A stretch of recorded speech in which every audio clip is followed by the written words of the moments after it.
Hindi ko maaaring tanggapin to. Masyadong mahalaga. 5 piso lang yan sa Divisoria.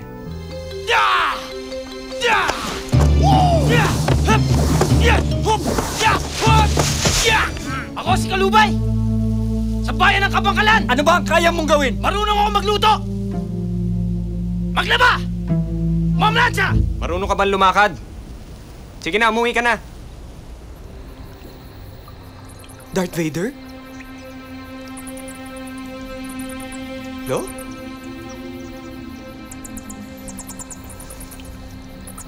Hindi pa tapos ang iyong tungkulin dito. Kung babalik ka ngayon sa daigdig, ito'y magdudulot ng napakalaking kahihiyan sa ating angkan. Bahag ba ang buntot ng huling Pedro Penduko? Hindi ah. Kaya lang retired na ako eh. Ang isang Penduko, hanggang sa kanyang huling hininga, ay mananatiling isang bayani na may tungkuling ipagtanggol ang mga naapi. Paano yan? Wala na akong ganito. Pupulbusin lang ako. Wala sa agimat ang kapangyarihan ng isang Penduko. Nasa loob ng kanyang katauhan. Sa totoo lang, Lo, gustong-gusto ko na ngang umuwi. Pero ayoko rin namang makuha ni Minokawa ang kanlinugan. Kaya lang natatakot ako eh. Labis ka lamang nananalig sa agimat.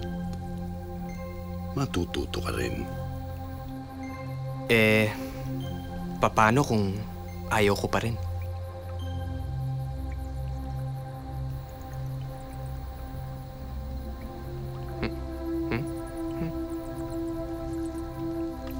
Mumultuin kita.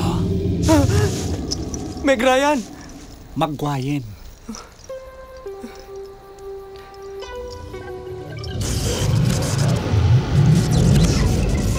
Kung handa ka na, iuwi na kita. Nagbago na isip ko. Hindi ako uuwi hanggat hindi ko natsuchugi si Minokawa. Sigurado ka ba sa sinasabi mo? O chika lang?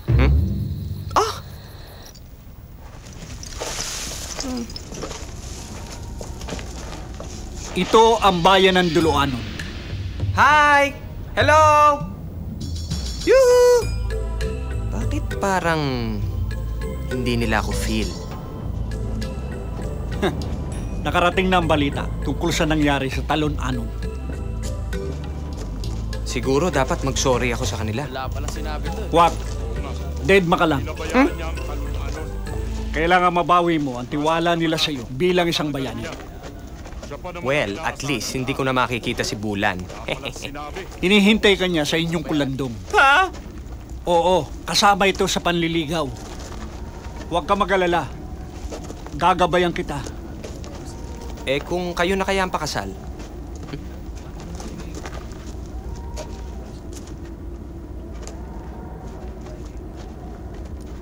Linayan! Magwayen.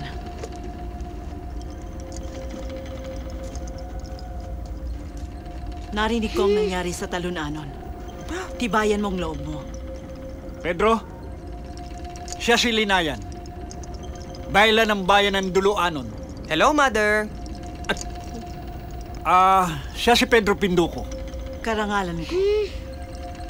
Pumasok ka. Naghihintay sa loob ang magiging kabiyak mo.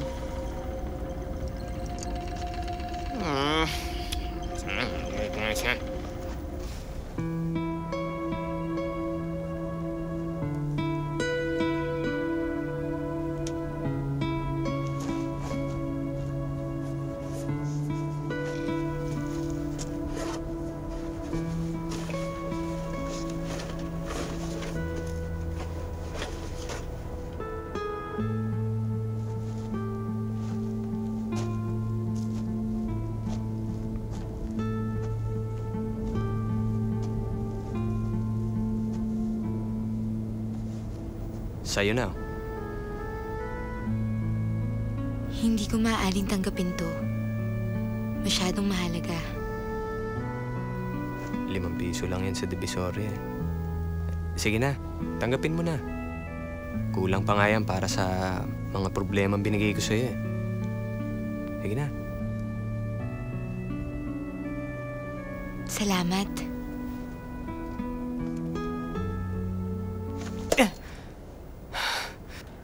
Relax lang kayo. Music lang to, music.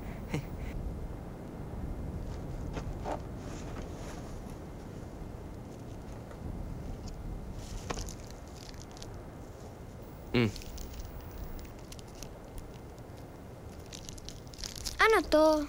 Kinakain yan. No, teka muna, binabalatan pa yan eh. Yan. Ano? Kinakain niyo yan? Oh, bakit? Dito sa amin, ginagamit yung pataba sa halaman. Iba yun. Ito, pampataba lang to. Sige na.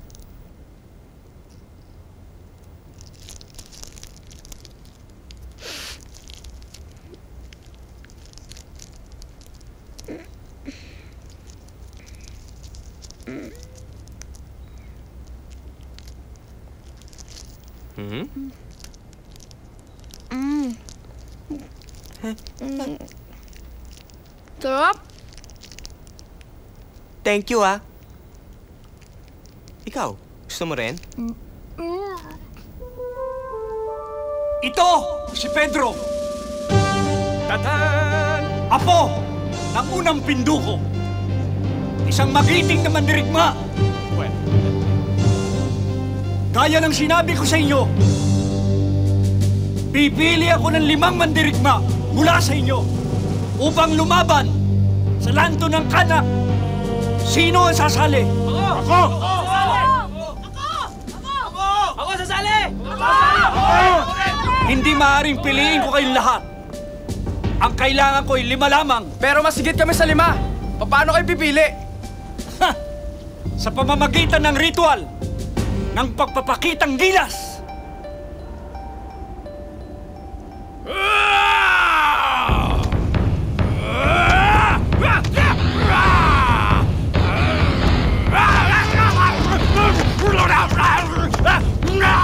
Ang kailangan namin ay mandirigma.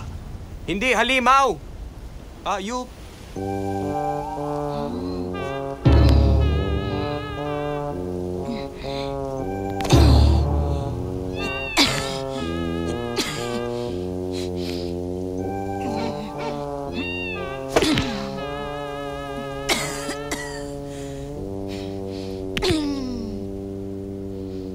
Ako si Bakoko mula sa bayan ng Tambarokoy.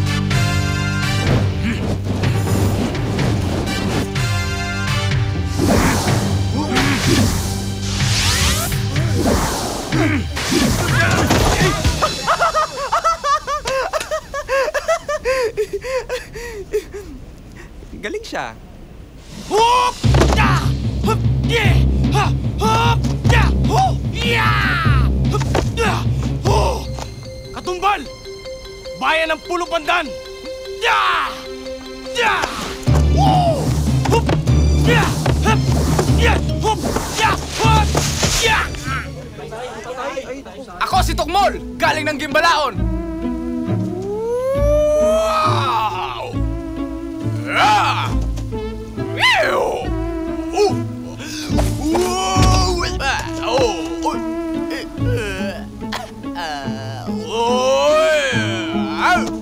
Ako si Kalubay! Sa bayan ng Kabangkalan! Ano ba ang kaya mong gawin? Marunong ako magluto! Maglaba! Mamlansya! Marunong ka ba makipaglaban? Hindi po!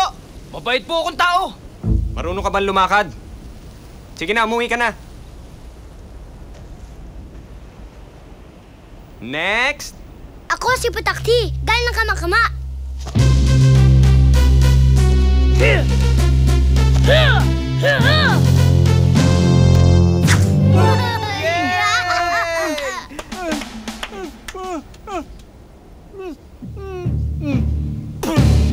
Tanggap ka na. Ako si Ginamos! Bayan ng Baryo Patik! Ano ang galing mo? Ha? Naintindihan mo ba ako? Ha? Ay! Ka ba? Oo. Oo, sabi na nga eh. Sige, Malds kan, sispahin kita eh. Ha? Sisibating ko ito eh! Oo. Ako si Bulan, mandirigma ng bayang Talonanon.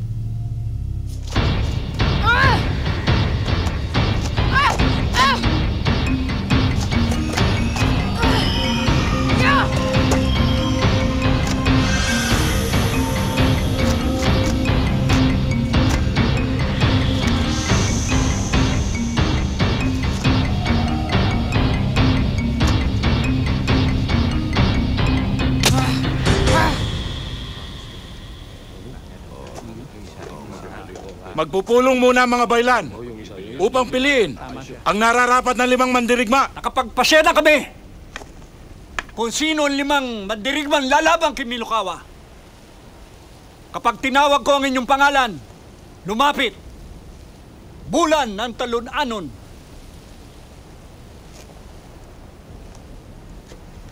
Tukmol ng Gimbalaon.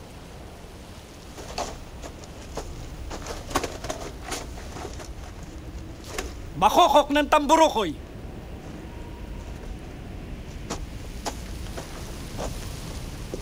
Putakti ng Kamakama. At ang ika-5 mandirigma, si Pedro Pinduko. Thank you! Thank you! Sandali lang! Bakit kasama si Pedro Pinduko? Hindi siya dumaan sa ritual ng Pakitang Gilas! Inggit ka lang! Pakitang Gilas! Pakitang Gilas!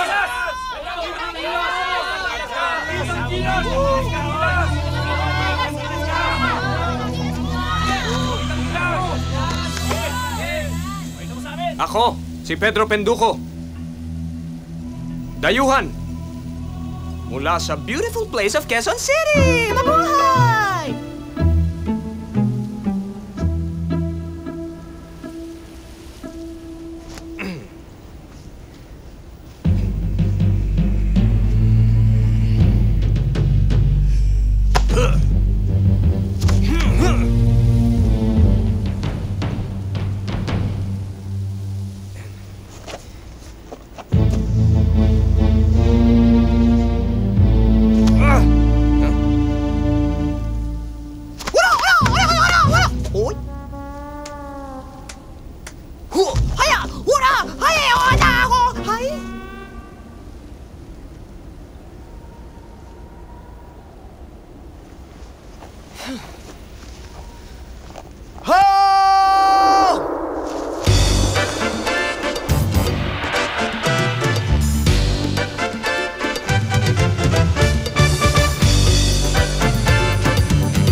Ngayon nyo malalaman kung bakit ko kayo tinipon. Tuturuan ko kayo ng wastong pakikipaglaban. Sa lanto ng kanak, ang kaisang pagbababag. Pero ang ibig sabihin nito, kailangan kayong magkaisa.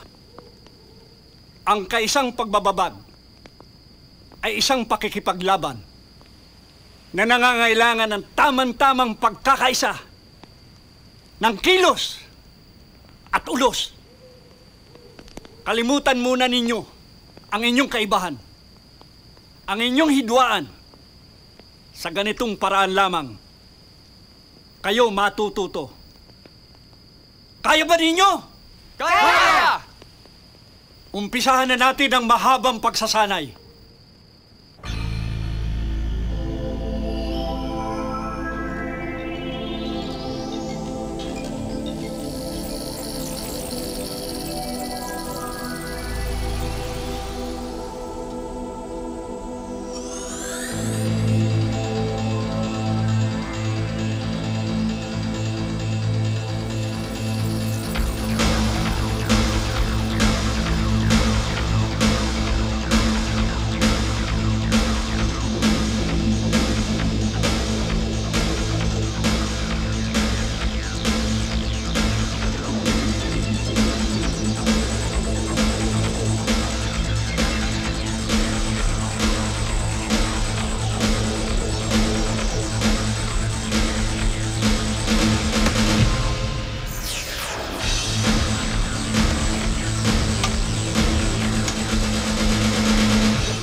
Siguro signos ito ng Minokawa. Nanlalamig siya at nanghihina. Mainit ang katawan niya.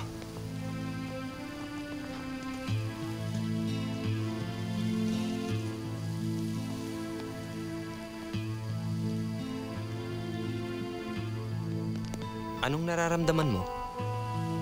Para akong nasusunog. Hindi ito signos. Lagnat laki lang yan. Ang tawag niyan sa amin, sakit.